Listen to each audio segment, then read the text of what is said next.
जय विठ्ठल पांडुरंग विठ्ठल विठ्ठल। माऊली रामकृष्ण हरी। मी श्रद्धा शिर्के, पुढारी न्यूजच्या वारी पंढरीची या कार्यक्रमात तुम्हा सगळ्यांचं मनापासून स्वागत। आषाढी वारी ही अवघ्या महाराष्ट्राची आध्यात्मिक आणि सांस्कृतिक परंपरा आहे। वारी म्हणजे भक्ती, परंपरा आणि समाज जागृतीचा संगम आहे। दरवर्षी वारीच्या निमित्ताने वारकरी आपल्या लाडक्या विठुरायाच्या भेटीसाठी पंढरपूरकडे निघतात। घरदार सोडून फक्त आपल्या लाडक्या विठुरायाला भेटण्यासाठी हे वारकरी अगदी आतुर असतात। याच वारीचा, याच वारकऱ्यांचा प्रवास घेऊन आपल्या सगळ्यांचा लाडका पुढारी न्यूज घेऊन आलाय हा विशेष कार्यक्रम। चला तर मग सुरुवात करूयात वारी पंढरीची। जय हरी विठ्ठल जय जय विठ्ठल पांडुरंग विठ्ठल विठ्ठल। जय हरी विठ्ठल जय जय विठ्ठल पांडुरंग विठ्ठल विठ्ठल। मंडळी, बारामतीच्या काटेवाडीमध्ये संत तुकाराम महाराज यांची पालखी सोहळ्यामधील पहिलं मेंढ्यांचं रिंगण आज पार पडलं आणि यावेळी काटेवाडीमध्ये दिमागदार रिंगण सोहळा पाहण्यासाठी हजारो वारकरी आणि परिसरामधील नागरिक सुद्धा उपस्थित होते। या मेंढ्यांच्या रिंगण सोहळ्याला अगदी शेकडो वर्षांची परंपरा आहे आणि यामध्ये माने, केसकर, महानवर, काळे, मासाळ यांच्या मेंढ्यांना हा विशेष मान दिला जातो। काही वर्षांपूर्वी संत तुकाराम महाराजांच्या पालखीचं बारामतीमध्ये आगमन झालेलं होतं आणि त्यावेळेस काटेवाडी आणि आसपासच्या परिसरामध्ये मेंढ्यांवर एका विशिष्ट रोगाची साथ पसरली होती। त्या साथीमध्ये अनेकांच्या मेंढ्या मरण पावू लागल्या आणि त्यावेळेस काटेवाडीमध्ये संत तुकाराम महाराजांची पालखी आली असता एका मेंढपाळानं आपल्या मेंढ्यांसह तुकोबारायांना 3 रिंगणं घातली होती। मेंढ्यांवरचा रोग संपू दे आणि त्या जिवंत राहू दे अशी प्रार्थना यावेळेस या मेंढपाळानं केली अशी आख्यायिका आहे आणि पुढे हीच परंपरा आता कायम राखली गेली आहे। त्यामुळे काटेवाडीमध्ये संत तुकोबांच्या पालखीचं आगमन होताच मेंढ्यांचं अनोखं रिंगण पाहायला मिळतं।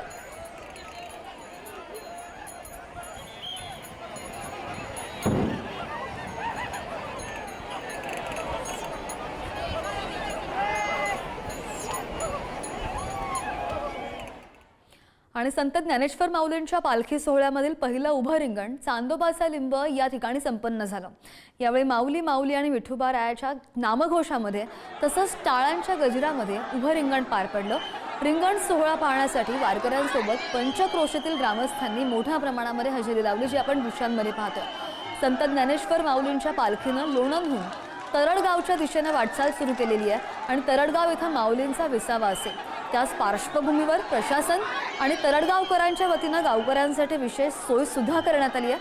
वारकऱ्यांच्या जेवणापासून ते अगदी आरोग्यापर्यंतची सर्व काळजी यावेळी घेण्यात येते आणि यावेळी पोलिसांचा मोठा बंदोबस्त सुद्धा बराच तैनात आहे। लोणंदमधून ही पालखीची दृश्य आपण पाहतोय। पालखीचं पहिलं उभं रिंगण संपन्न झालेलं आहे। संत ज्ञानेश्वर माऊलींची ही पालखी आहे। चांदोबाचा लिंब या ठिकाणी मोठ्या उत्साहामध्ये रिंगण संपन्न झालं।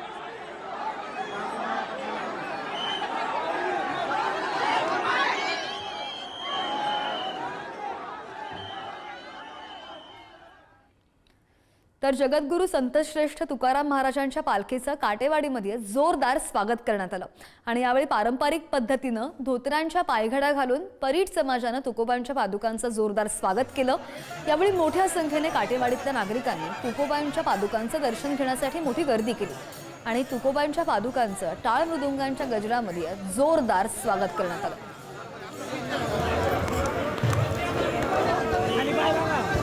बारामतीच्या काटेवाडीमधून आपण हे दृश्य पाहतोय।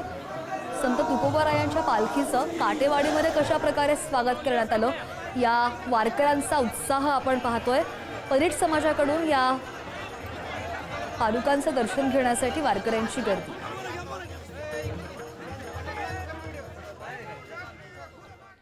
मंडळी, आषाढी वारीच्या पार्श्वभूमीवर आणि आषाढी एकादशीच्या सोहळ्यासाठी पंढरपूरमध्ये विठ्ठलाचं 24 तास दर्शन आता सुरू झालंय। परंपरेप्रमाणे आषाढ महिना सुरू झाल्यावर विठोबाचा पलंग काढण्यात आला आणि यानंतर विठोबाचे सर्व राजोपचार बंद करून देव आपल्या लाडक्या भक्तांना आता 24 तास दर्शन देण्यासाठी उभा असणार आहे। आषाढी नंतरच्या 16 जुलै रोजी होणाऱ्या प्रक्षाळ पूजेपर्यंत 24 तास हे दर्शन सुरू असेल आणि या संदर्भात माहिती देत आहेत आमचे प्रतिनिधी माऊली डांगे। पंढरीचा वास अनेक दर्शन विठोबाचे याच अभंगाप्रमाणे आज आपण बघितलं तर आषाढीच्या सोहळ्यासाठी लाखोंच्या संख्येने भाविक आज पंढरपूरच्या दिशेने निघालेले आहेत. आपण पाहिलं तर आजपासून खरं तर विठ्ठल हा 24 तास दर्शन देण्यासाठी भाविक भक्तांसाठी उभा आहे.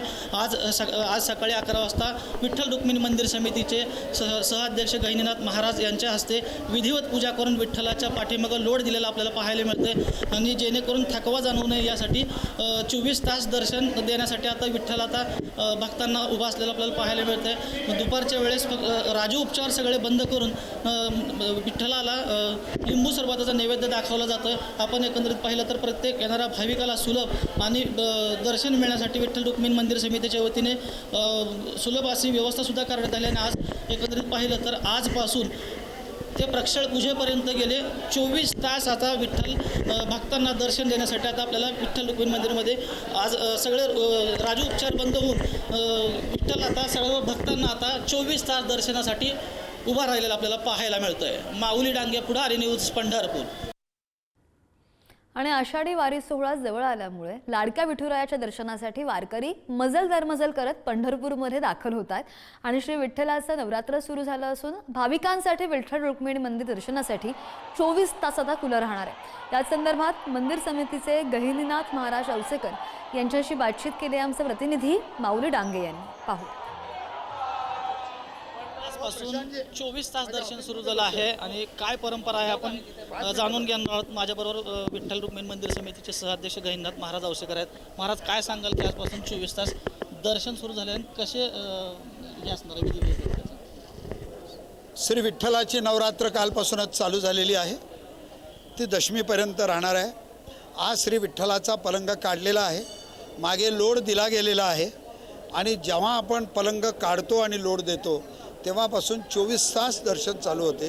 24 तास दर्शन म्हणजे देवाचे सर्व राजोपचार बंद होणे, फक्त नित्यपूजा मंदिरे समितीकडून नैवेद्य आणि संध्याकाळी गंधाक्षता असे तीनच उपचार चालू होतात आणि 24 तास आजपासून भाविकांना आणि वारकऱ्यांना दर्शन सुरू झाले. टोकन दर्शन सुरू केलं होतं, त्याच्यामध्ये किती भाविकांनी लाभ घेतला, आता काय परिस्थिती? टोकन दर्शन कालपासून बंद झालेले आहे, म्हणजे 26 तारखेला रात्रीपर्यंत टोकन दर्शन चालू होते आणि त्यात रोज 3600 लोक दर्शन घेत होते. ऑनलाईन आणि ऑफलाईन या दोघांनाही त्रास होणार नाही याची मंदिर समितीनं खूप काळजी घेतली आणि भाविकांनी आणि दर्शन घेणाऱ्यांनी खूप चांगल्या पद्धतीने सहकार्य करून दर्शन घेतले. भाविकांना दर्शन रांगेमध्ये कोणकोणत्या सुविधा दिल्या जाणार मंदिर समिती? खूप छान सुविधा देण्यात आलेल्या आहेत. आता आम्ही एकूण 12 पत्रा शेड केलेलो आहोत. 12च्या 12 पत्रा शेड भरलेले आहेत. त्याच्यापुढे लक्ष्मण महाराजाच्या मंदिराच्या पुढे आणि गोपाळपूरच्या जवळ आज दर्शनबारी गेलेली आहे. त्याच्यामध्ये ऊन लागू नये, पाऊस लागू नये, वारा लागू नये म्हणून वर आपण अशा पद्धतीचे टेंट घातले गेलेले आहेत. खाली पायाला खडे टोचू नये म्हणून आपण मॅट घातलेले आहेत.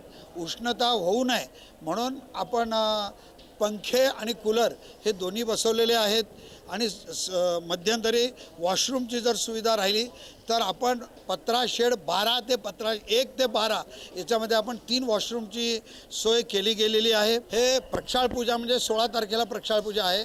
प्रक्षाळ पूजेपर्यंत दर्शनं चालू राहतील. दररोज म्हणजे 24 तासामध्ये 35 ते 40 हजार भाविक लोक दर्शन घेतील. तर हे होते विठ्ठल रुक्मिणी मंदिर समितीचे सहअध्यक्ष गहिनीनाथ महाराज औसेकर. माऊली डांगे पुढारी न्यूज पंढरपूर. आणि भक्तांना किंवा वारकऱ्यांना सहज स्वरूपात दर्शन प्राप्त व्हावं किंवा दर्शन मिळावं यासाठी प्रशासन आणि मंदिर समिती कशा प्रकारे सज्ज झालेली आहे तेच नुकतंच आपण पाहत होतो. पुढे जाऊयात. गणगण गणात बोतेच्या आणि विठुनामाच्या जयघोषामध्ये संत गजानन महाराजांची पालखी पंढरपूरच्या दिशेने मार्गक्रमण करते आणि अशामध्येच आता महाराष्ट्राची कुलस्वामिनी आई तुळजाभवानीच्या पावनभूमीमध्ये म्हणजेच तुळजापुरामध्ये संत गजानन महाराजांची पालखी सध्या पोहोचली आहे. यावेळी संत गजानन महाराजांच्या पालखीचं तुळजापूरकरांनी जोरदार स्वागत केलंय. यावेळी टाळ मृदुंगांच्या गजरांमध्ये परिसर दणाणून निघाला. तुळजापूरमधून आपण हे दृश्य पाहू शकतो. संत गजानन महाराजांची पालखी तुळजापूरमध्ये दाखल झालेली आहे आणि या पालखीची ही दृश्य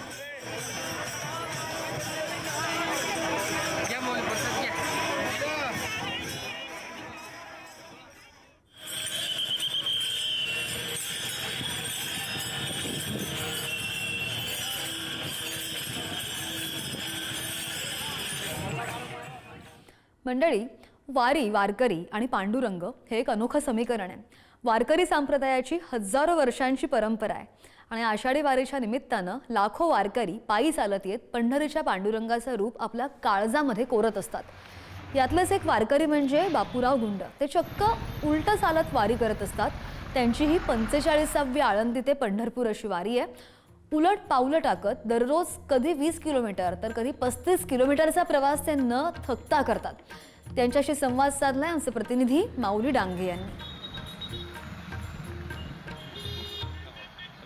अनेक संतांच्या पालख्या पंढरपूरकडे चालत येतात. त्याच्याबरोबर लाखोच्या संख्येने वारकरी पालखीबरोबर चालत येत आहेत. परंतु आता एक माझ्याबरोबर बाबूराव गुंड आहेत. बापूराव गुंड आहेत की ते गेले 45वी वारी आहे त्यांची, किती उलटे चालतात. आपण त्यांच्याबरोबर संवाद साधणार आहोत. काय सांगाल की तुमचं काय नाव आहे?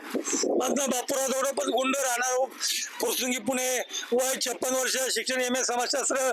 उलट चालण्याचा हेतू हा की लोकांनी सरळ चालावं, सरळ वागावं, माणूस की आपुलकी जपावी, आपल्या ज्येष्ठाचा, आईवडिलाचा, गुरुजनांचा सन्मान करावा. फक्त बोलणे हम सब एक आहे, आमचं बांधव आहे. तुमची बंधुता, तुमची एकता, एकमेकाला सहकार्य करण्यामध्ये कामी आली पाहिजे.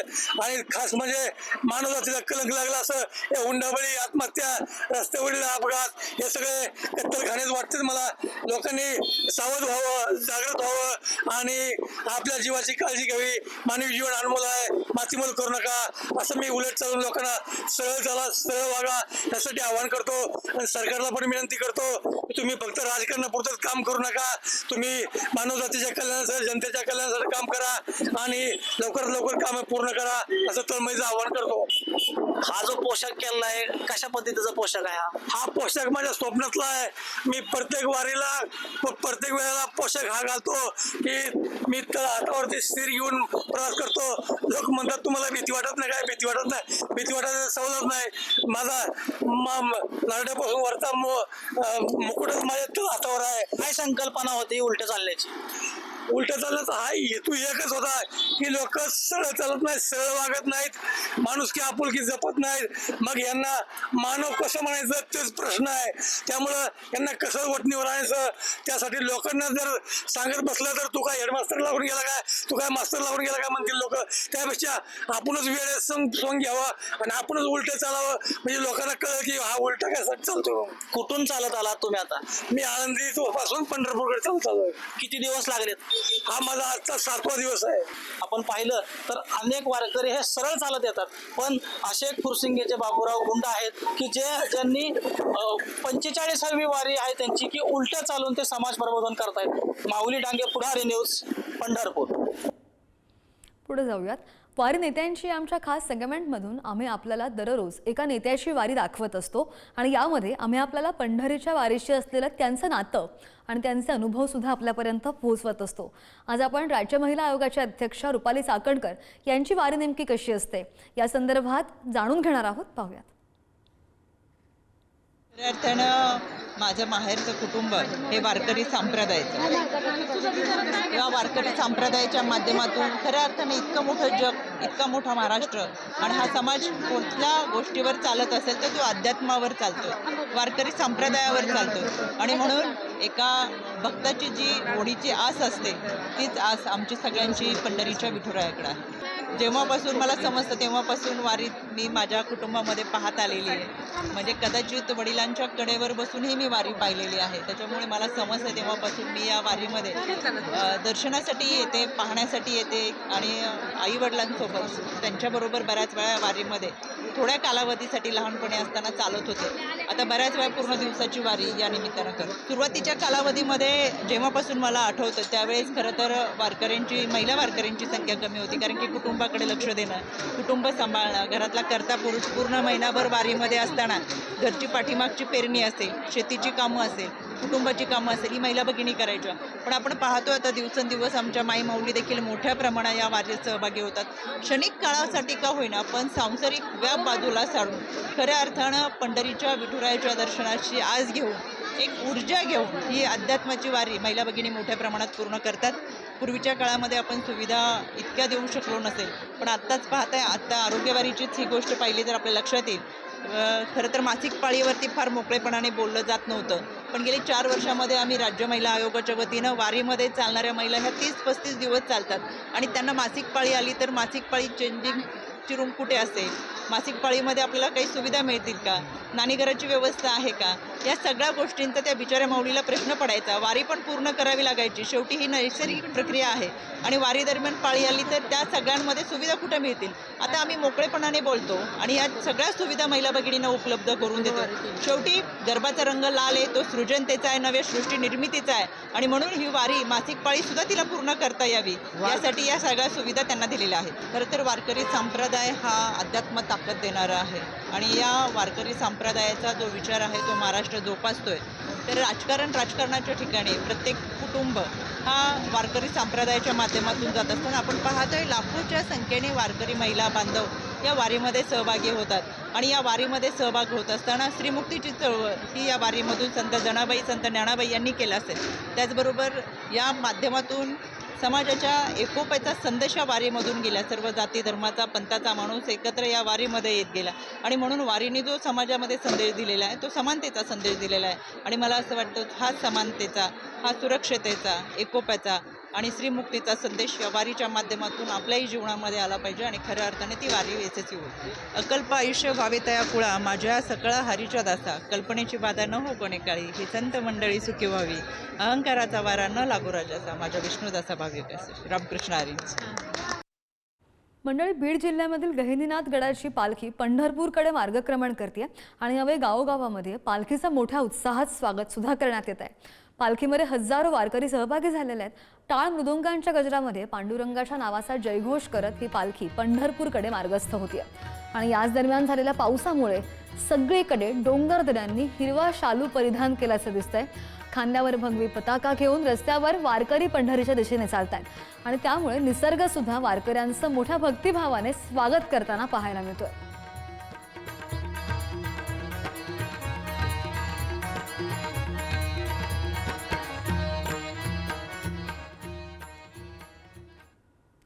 आणि आषाढी वारीची परंपरा मंडळी किमान 800 वर्षांपासून सुरू आहे. पंढरपूरची आषाढी वारी महाराष्ट्राच्या सांस्कृतिक आणि आध्यात्मिक परंपरेचा हृदयस्पर्शी उत्सव आहे. या वारीमध्ये कोणत्याही जाती धर्माचा भेद केला जात नाही आणि यात संप्रदायामध्ये प्रेम, भक्ती, नम्रता, समता आणि सहिष्णुतेला विशेष महत्त्व दिलं जातं. ही यात्रा म्हणजे केवळ एक धार्मिक परंपरा नाहीये, तर ती एक सामाजिक, ऐतिहासिक आणि आध्यात्मिक चळवळ सुद्धा आहे, जी अनेक शतकांपासून अखंड सुरू आहे. वारी पंढरीची या विशेष कार्यक्रमात इथेच थांबतोय. नमस्कार. जय हरी विठ्ठल जय जय विठ्ठल पांडुरंग विठ्ठल विठ्ठल जय हरी विठ्ठल जय जय विठ्ठल पांडुरंग विठ्ठल विठ्ठल